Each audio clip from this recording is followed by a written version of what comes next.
حضرت سلیمان اور چونٹی کا قصہ۔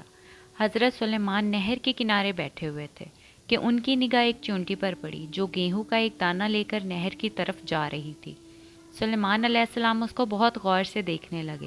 جب چونٹی پانی کے قریب پہنچی تو اچانک ایک مینڈک نے اپنا سر پانی سے باہر نکالا اور اپنا منہ کھولا تو یہ چونٹی اپنے دانے کے ساتھ اس کے منہ میں چلی گئی۔ مینڈک پانی میں داخل ہوا اور پانی ہی میں بہت دیر تک رہا۔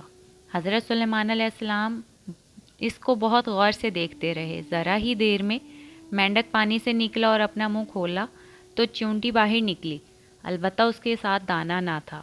حضرت سلیمان علیہ السلام نے اس کو بلا کر معلوم کیا کہ ماجرا کیا تھا اور وہ کہاں گئی تھی۔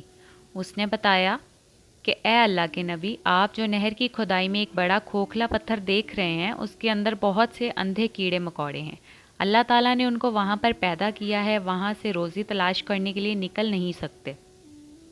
اللہ تعالیٰ نے مجھے اس کی روزی کا وسیلہ بنایا ہے، میں اس کو اٹھا کر لے جاتی ہوں اور اللہ نے اس مینڈک کو میرے لیے مسخر کیا ہے کہ وہ مجھے لے کر جائے۔ اس کے منہ میں ہونے کی وجہ سے پانی مجھے نقصان نہیں پہنچاتا۔